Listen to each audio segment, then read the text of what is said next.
Big applause for Moritz.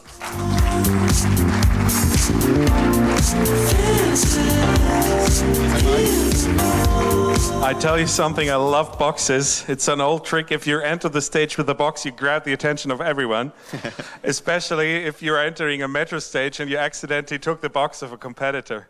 So what's in it today?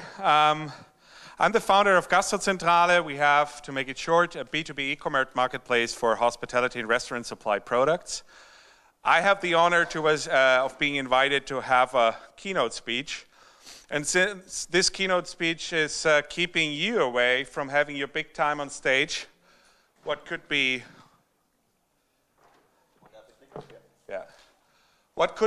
more logical than choosing the topic, bridging the gap. So bridging the gap, what do I mean by this? If you have a look at the Webster dictionary, it tells you three things. It's a Webster dictionary for kids, actually, I use. I will tell you three things. A gap is a space between two people or things. It's a hole or space where something is missing, or simply a missing part. So what's actually missing? Taking the example, you go hiking with your friends, and suddenly, close to your destination, appears the river Yukon. And you start arguing, you cannot read the map. Yes, I can read the map. Last time I was there was no river. So you recognize you have a problem, and you have to solve it. And you say, okay, let's build a bridge, but I don't know how to build a bridge. I will call my friends from McKinsey. They will tell me how to build a bridge. Actually, they haven't done it yet before, but they have a book of best practices, so they theoretically know how to do it.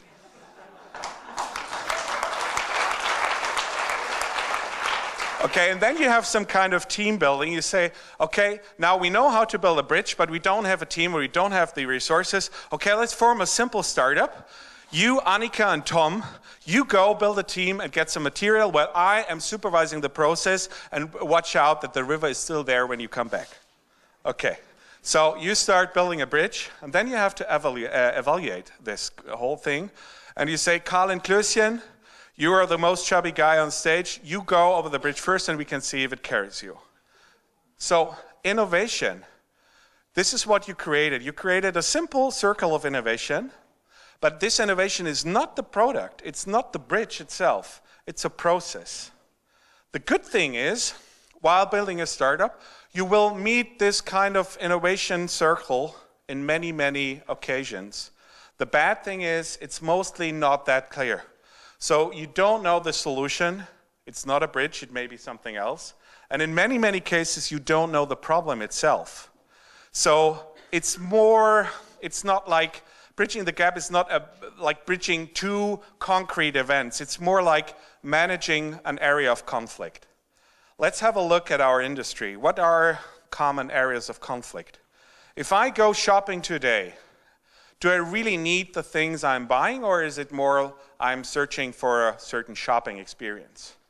If I sell a customer an ice dispenser, is he buying the product, or am I selling a solution for his problems?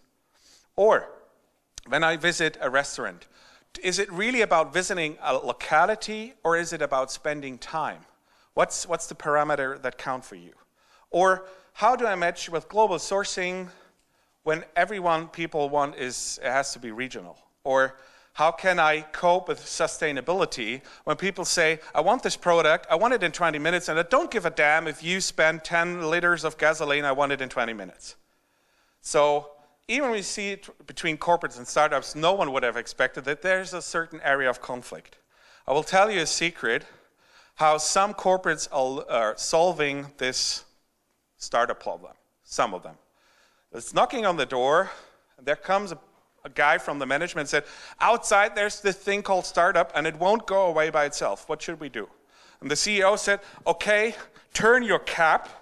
From now on, you are the global VP of digitalization, and you go around and get this problem fixed, okay? So, after half a year and about 2,000 meetings, the guy comes back and he said, boss, I've got the solution.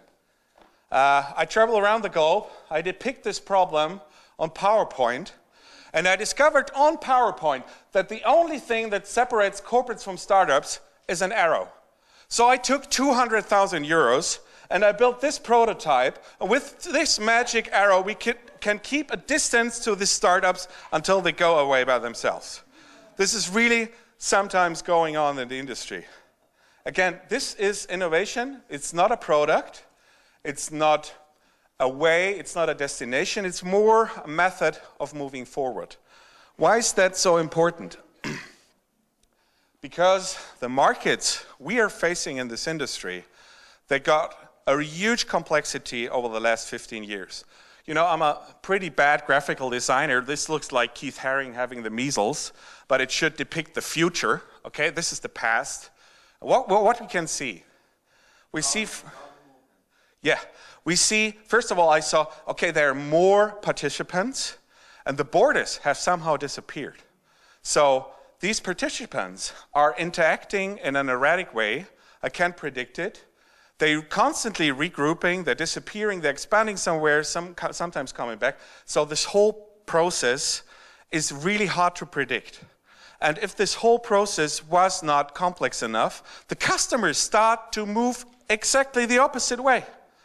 So they say, oh, the world is getting so diverse, I want to be a member of a complete homogeneous big community. Or they say, you know, I work in marketing and I'm so lazy to peel my oranges. When I'm in the supermarket, I buy convenience food, I buy peeled oranges, but on the weekend I pay 200 euros for a course to knit my sweaters by myself, and I want to do everything by myself. Or they say, you know, I'm such a super individual. I buy my coffee from a special shop. My coffee comes from planet Mars, traveling 1 million kilometers through the universe, but when I enter a restaurant, everything should be local, so show me the kitchen, I want living pigs in the kitchen. So what do you do with this paradoxon?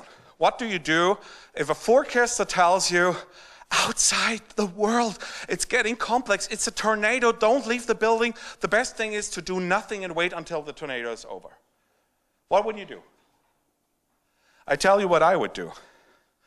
I would start with a rich and healthy breakfast. I tell you why. There's so much bullshit in the startup scene. You know, you have VCs telling you have to disrupt the global industry within 3 weeks. You have to be super young, yet 40 years of professional experience. The product has to be completely new, yet tested for years. Yeah, and you sit around your kitchen table, you said, I've developed this breakfast cereal.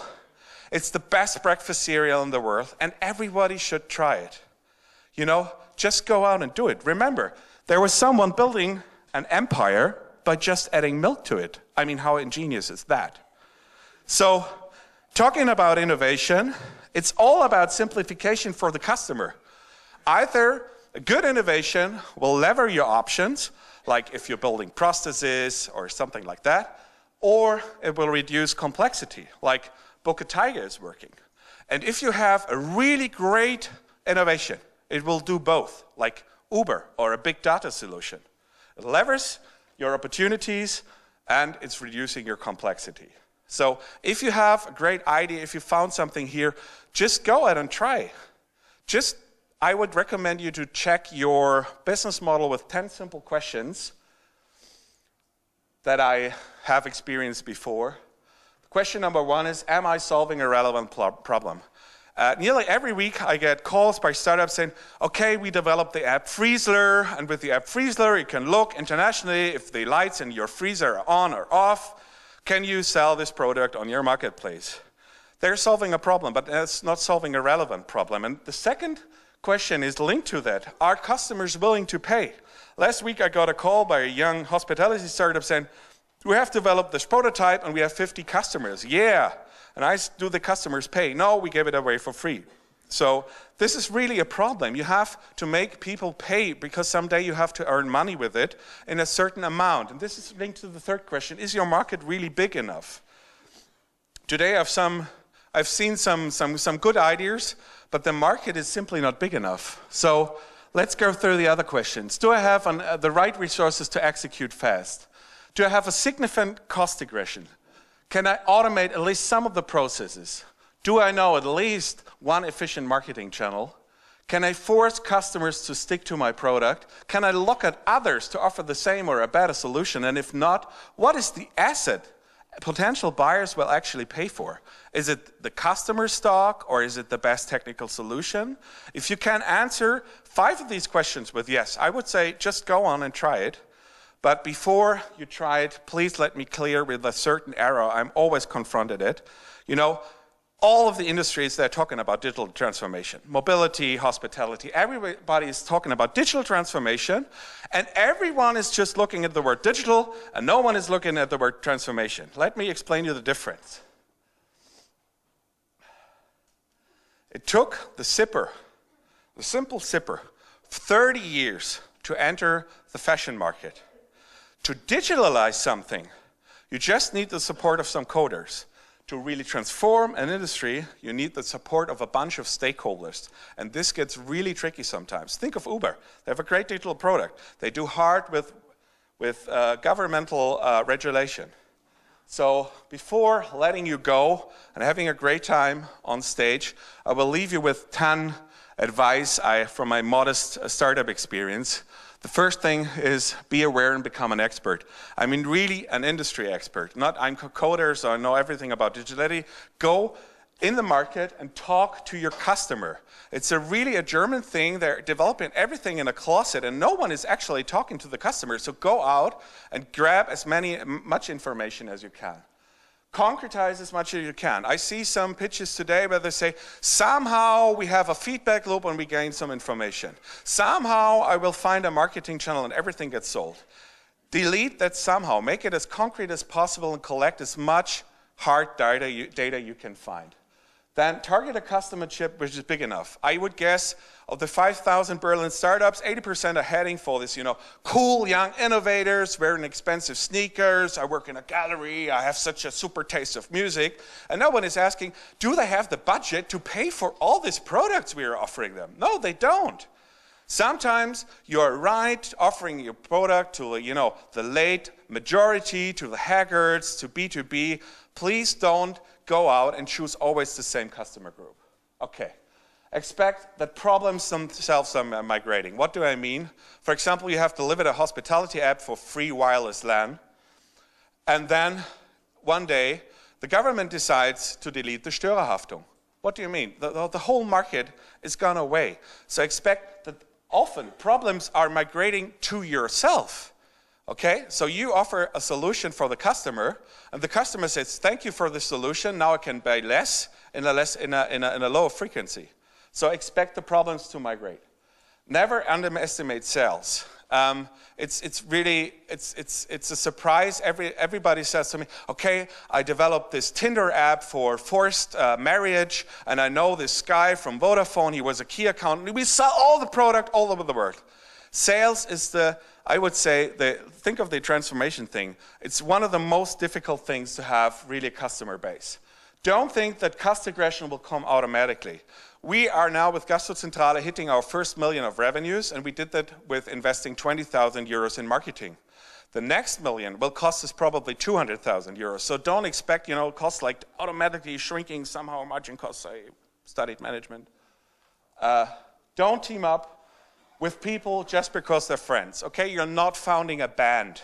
It's important you spend a lot of time together. You should get along well. But if you need a marketing manager, don't be like, "Oh, I have this cousin and he always wanted to be in marketing." Don't do that, okay? Okay? So another thing is, don't incorporate too early. What do I mean?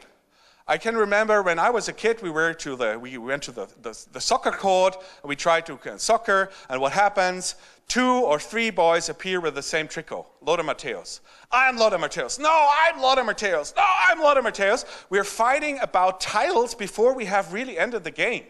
Okay? If you have a press release like, "Oh, this investor is the ideal partner for us, and it helps us, internalization, blah-de-blah," do that with the outside of a company. Don't start to communicate like this in the inside because you get lost. And talking about get lost, I think every one of you will face moments, me included, we are lying in bed and just asking, "Okay, the market is so difficult, customers don't like us, What do I do? Am I doing right? Should I stop this whole thing? And I have a very simple answer to that. As long, when you do this what you do is levering your options. Don't stop it. When you're gaining industry experience, don't stop. When you're gaining some kind of context, don't stop. It might not bridge the gap between you and the life of a startup millionaire, but it might bridge the gap between you and a fallback solution. Or it might bridge the gap between you and having a great time on stage. So I wish you all good luck and thank you for your attention.